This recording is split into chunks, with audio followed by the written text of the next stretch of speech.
Hello बच्चों, कैसे हैं आप सब। बच्चों, आज हम बात करेंगे क्लास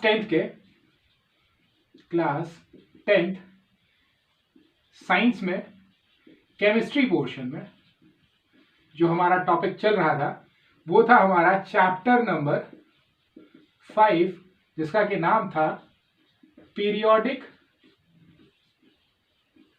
क्लासिफिकेशन ऑफ एलिमेंट, जिसमें हम लोगों ने इंट्रोडक्टरी पार्ट भी पढ़ लिया था और साथ ही साथ हमने जाना था periodic classification which was done by John Dobereiner. किसके द्वारा किया गया था? जॉन डोबेरेनर के द्वारा जो क्लासिफिकेशन किया गया था उसको भी हम लोगों ने जाना था। तो आज हम जो बात करने जा रहे हैं, आज हम बात करने जा रहे हैं उसी अटेम्प्ट्स जो बनाए गए थे किसमें, towards for the formation of periodic table. Periodic table के बनाने के लिए जो अलग अलग अटेम्प्ट्स किए गए थे उसमें आज हम बात करेंगे दूसरे अटेम्प्ट के बारे में, second attempt which was made by, जिसे हम लोग कहते हैं क्या, जिसे हम लोग कहते हैं न्यूलैंड्स लॉ ऑफ ऑक्टेव। क्या कहते हैं? Newlands law of octave. जी हाँ, ठीक है ना। क्या कहते हैं? Newlands law of octave. बच्चों, इसमें हुआ क्या था? Newland law of octave was given by John Newland. ठीक है, ये क्या नाम था इनका? इनका नाम था जॉन न्यूलैंड। ठीक है, ये कौन थे? ये हमारे जर्मन साइंटिस्ट थे। He was from Germany. ये हमारे कहां के थे? जर्मनी से थे। ठीक है ना। और इन्होंने कब दिया था अपना ये लॉ? इन्होंने दिया था 1866 में। और सबसे खास बात क्या थी कि जब इन्होंने अपनी ये टेबल बनाई थी, यानी अपना ये क्लासिफिकेशन किया था, eight that time only 56 elements were known. याद होगा आपको कि जब डोबेरेनर ने दिया था तब 30 एलिमेंट्स थे, जब जॉन न्यूलैंड ने दिया था तब हमारे कितने एलिमेंट नोन थे उस समय? 56 elements were known at that time. तो आज हम जो यहाँ पे बात करने जा रहे हैं वो बात करेंगे इन्हीं के बारे में, न्यूलैंड्स लॉ ऑफ ऑक्टेव के बारे में, जो कि दिया था जॉन न्यूलैंड ने। और कब दिया था? 1866 में। And how many elements were known at that time? 56 elements were known at that time when he had started his classification of elements.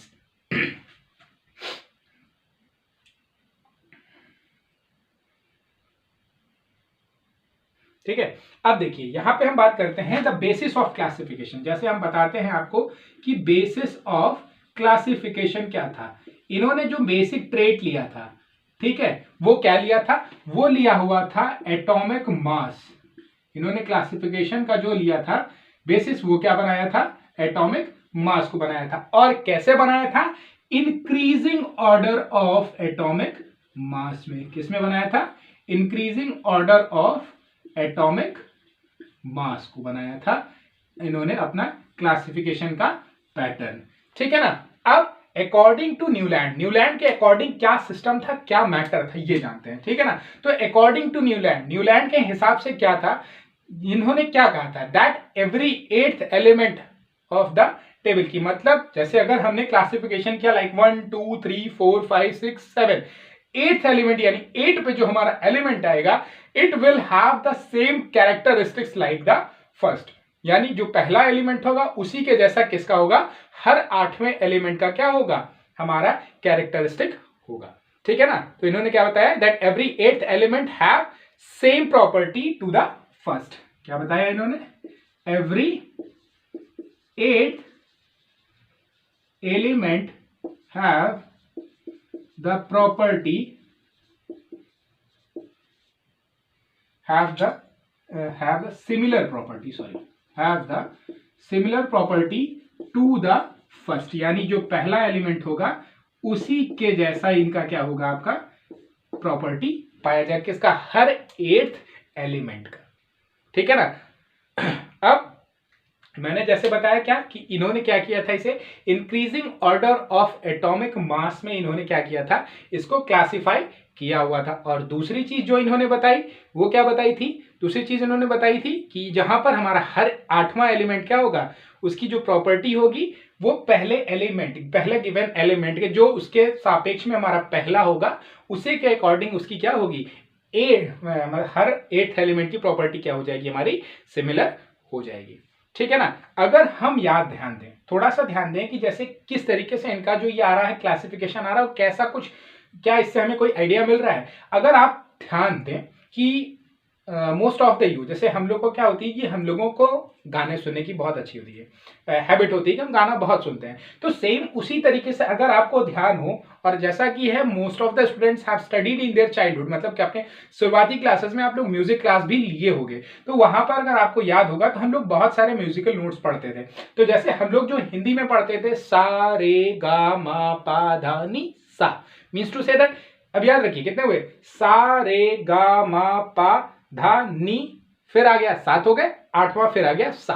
तो वही हुआ, सेम वैसा ही पैटर्न यहां पर हमें मिल रहा है क्या, कि हर 8th एलिमेंट क्या हो रहा है, फिर आ रहा क्या, अब 8वां भी पहले के जैसा हुआ ना, सा पहले में भी आया और सा 8वें में भी आया। तो सेम वहां पर क्या हुआ कि दैट देयर इज अ रिकरेशन या रिकरिंग या repetition of the element after equal interval of time. वहां पर क्या हो रहा है कि हर 8वें एलिमेंट में क्या हो रहा है, रेपिटेशन हो रहा है। इसी को हम लोग कहते हैं कि जैसे ऑक्टेव, यानी म्यूजिकल नोट्स के ऑक्टेव, यानी 8 थे, तो क्या क्या था हमारा, सा रे गा मा पा धा नी, फिर सा दिया। तो सेम इसी तरीके से हमारा जो म्यूजिकल नोट होता है वेस्टर्न म्यूजिकल, इसको मैं यहां फिर से लिख, क्या था, सा रे गा मा पा धा नी, ठीक है ना, 8 आ गया। फिर यहाँ पे इसी तरीके से हमारे जो वेस्टर्न म्यूजिकल नोट थे वो थे डो रे मी फा सो ला ती, ठीक है ना, और फिर वहां पे डो स्टार्ट हो जाता है। तो ये हमारे वेस्टर्न म्यूजिकल नोट्स हैं, ये हमारे इंडियन म्यूजिकल नोट्स होते हैं जिनके बिहाफ में हमारे कोई भी सॉन्ग्स बनते हैं। तो सेम यहां पर भी हम देखते हैं कि हर 8वां जो हमारा 8वां नोट होता है वो कौन सा होता है, फर्स्ट वन ही होता है। तो सेम उसी तरीके से इन्होंने इसी कुछ ऐसा ही पैटर्न इनको मिला था किसमें, जब इन्होंने अपना ये ऑक्टेव बनाया था, ठीक है ना। तो इसी वजह से इनका ये जो ऑक्टेव था इसको कहा गया क्या, कि एक म्यूजिकल नोट था, इसीलिए इसे न्यूलैंड्स लॉ ऑफ ऑक्टेव कहा गया, क्योंकि somehow it is similar to the musical notes, क्योंकि हर 8वें की कैरेक्टर मिल रही थी, इसी वजह से इसे क्या कहा गया था, ऑक्टेव कहा गया था, ठीक है ना। चलिए आगे हम देखते हैं कि अब ये तो थी इनके टेबल के बारे में खासियत। इनके टेबल में एक बहुत अच्छी चीज क्या थी कि जैसे मैं आपको दिखा दूं, एक एग्जांपल के तौर पे मैं एक इनका एक बना देता हूं, तो थोड़ा आप लोगों को और क्लियर हो जाएगा। बाकी का rest of the thing you can watch it in your text book, आप उसको अपनी टेक्स्ट बुक में भी देख सकते हैं। जैसे मैं इसको लिख लेता हूं, सा रे गा मा पा धा नी, ठीक है ना। इन्होंने कैसे किया था, hydrogen, lithium, beryllium, boron, carbon, nitrogen, oxygen, fluorine, ठीक है ना। इस तरीके से इन्होंने क्या किया था क्लासिफिकेशन। तो यहां पर हम देखें तो समवेयर हाइड्रोजन और फ्लोरीन की कैरेक्टरिस्टिक्स क्या होती हैं, सिमिलर होती हैं। फिर यहां पर आ गया था आपका सोडियम, आ गया था, फिर आ गया था आपका मैग्नीशियम, फिर आ गया था क्या आपका एल्युमिनियम, फिर आ गया था आपका क्या फॉस्फोरस, ठीक है ना। तो इसी तरीके से हमारा क्या था, एक जो क्लासिफिकेशन हुआ था, सॉरी सिलिकॉन, फॉस्फोरस, सल्फर, ठीक है। तो यहां पर हम क्या देख रहे हैं कि यहां पर हमारा जो रेपिटेशन है प्रॉपर्टीज का, वो एक पैटर्न, मतलब पहला और 8वां, हर पहले के साथ हर 8वां क्या हो रहा है, देखिए कहीं ना कहीं सिमिलर कैरेक्टरिस्टिक्स में आ रहा है। तो अब यहां पे प्रॉब्लम क्या है, जैसे यहां पे क्लोरीन हो गया, ठीक है, क्लोरीन के बाद हमारा क्या आ जाएगा, यहाँ पे पोटेशियम आ जाएगा, और फिर हमारा कैल्शियम आ जाएगा। हुआ क्या, ठीक है। तो ये तो इनके एक टेबल में यही खासियत थी कि इन्होंने इस तरीके से इसका क्लासिफिकेशन किया है, और हम देख सकते हैं कि हर 8वां एलिमेंट क्या हो रहा है, अपने पहले से क्या हो रहा है, सिमिलरिटी शो कर रहा है, जैसा मैंने आपको बताया और जैसा हमने इसमें अभी तक जाना था। अब यहां पर क्या था कि ये जो एक एक हमारे कॉलम बन रहे थे, इसी को क्या कहा गया है, ग्रुप्स कहा गया है। जैसे ये एक कॉलम है, ये एक कॉलम है, ये एक कॉलम है, तो इसे क्या कहा गया है, सिंगली हम इसे क्या कह सकते हैं, एक एक ग्रुप बनाया गया है। इस तरीके से मैंने बताया कि एक एक ग्रुप की अपनी अपनी सिमिलर क्या होगी, प्रॉपर्टीज पाई जाएंगी, ठीक है ना। तो ये इनके इस ऑक्टेव की सबसे अच्छी क्या थी, बात थी, सबसे अच्छी खासियत थी और सबसे अच्छी बात थी जो हमने अभी तक जाना है, ठीक है ना। अब बात करते हैं, जैसे देखिए अगर कुछ ना कुछ अच्छाइयाँ थी तो कहीं ना कहीं कुछ ना कुछ कमी रही होगी। अगर ये इतना ही अच्छा रहा होता है तो हम आज क्यों मॉडर्न पीरियोडिक टेबल पढ़ रहे हैं? तो means to say that there is some negative point, some कहीं ना कहीं इनके ही इस टेबल में कुछ ना कुछ लिमिटेशन थी, कुछ ना कुछ कमियां रह गई होंगी, जिसकी वजह से क्या हुआ है, इस टेबल की फेलियर हुए, लिमिट हो गई कि ये वहीं पर जाकर के क्या हो गया, एंड हो गया। ठीक है ना। तो अब हम बात करते हैं about the limitations of Newlands law of Octave. ठीक है ना। यहां पे हम बात करेंगे किसके बारे में, रेस्ट ऑफ द टेबल आप अपनी टेक्स्ट बुक में भी देख सकते हैं, एनसीईआरटी में आपके बना हुआ है, या आप जो भी रेफरेंस बुक पढ़ते होंगे सभी में आपको दिया गया है। मैं यहाँ पे शो नहीं कर रहा हूं, but you can say it in your text books. ठीक है ना। देखिए अब क्या होता है वो हम जानते हैं, क्या इनकी लिमिटेशंस थी, व्हाट वर द लिमिटेशंस, या इनके क्या ड्रॉबैक्स थे, ठीक है ना, या क्या इनके सेटबैक्स थे जिसके वजह से इनका ये जो लॉ है, इनकी जो टेबल थी वो फेल हुई थी। ठीक है। तो इनकी जो सबसे पहला इनका जो ड्रॉबैक था वो क्या था, ये जो क्लासिफिकेशन, जैसे मैंने आपको दिखाया कि हाथ कहां था, लास्ट कैल्शियम था, तो मतलब क्या हो गया कि हिज क्लासिफिकेशन, ठीक है, क्या था, his classification was successful only up to calcium. क्या मतलब था कि पहला और आठवां ये जो रिलेशनशिप थी वो सिर्फ कहां तक फॉलो हुई, कैल्शियम तक फॉलो हुई भैया। कैल्शियम के बाद जो भी बंदा आया वो अपने पहले बंदे से उसकी कोई सिमिलैरिटी नहीं थी, यानी फर्स्ट और 8 वाला जो रिलेशनशिप था वो वहीं पर क्या हो गया, टूट गया, उसकी कहानी वहीं पे आकर के क्या हो गई, एंड हो गई। ठीक है ना। ये इनकी सबसे पहली और सबसे बेसिक, भाई यही जब आपका पैटर्न ही नहीं चल रहा तो आप कहां से काम करोगे, ये तो इनका पहला कमी था। अब दूसरी क्या कमी थी वो जानते हैं। दूसरी जो कमी थी वो ये थी कि ही placed more than one element in a same slot, यानी आपको मैंने बताया ना कि जैसे इन्होंने क्लासिफिकेशन किए थे 8-8 के जैसे, तो यहां पर एक ही स्लॉट में ये क्या कर रहे थे, 2-2 एलिमेंट, ठीक है ना, क्या कर देते थे, एक ही स्लॉट में 2-2 एलिमेंट क्या कर देते थे, ये एडजस्ट कर देते थे जबरदस्ती कि भैया ऐसा है कि इसको यहीं पर रहने दो, ये दोनों एक जैसे दिखते हैं। तो इन्होंने यही किया था क्या कि ही placed more than one element in a same slot, यानी एक जगह तो एक ही बंदा आएगा ना, तो एक जगह 2 को घुसेड़ोगे तो चीजें डिस्टर्ब हो जाएगी। जैसा आगे चल रहा था कि एक एक पैटर्न आ रहे थे, एक बंदा एक जगह आ रहा था, लेकिन अब एक ही जगह 2-2 लोग को घुसा दिया जाएगा तो कुछ ना कुछ दिक्कत आएगी। तो सेम वही यहां पर भी हुआ। क्या किया इन्होंने, क्या किया कि एक ही स्लॉट में क्या किए, मोर देन 2 एलिमेंट्स को क्या कर दिया, प्लेस कर दिया। ठीक है ना। तो क्या किया, ही placed 2 elements in same slot. ठीक है ना। क्या किया, एक ही स्लॉट में क्या कर दिया, 2-2 एलिमेंट को क्या कर दिया, पहले तो सिलेक्ट कर दिया, उसके बाद इसका कोई उनके पास जेन्युइन एक्सप्लेनेशन नहीं था, एंड हैव नो एक्सप्लेनेशन।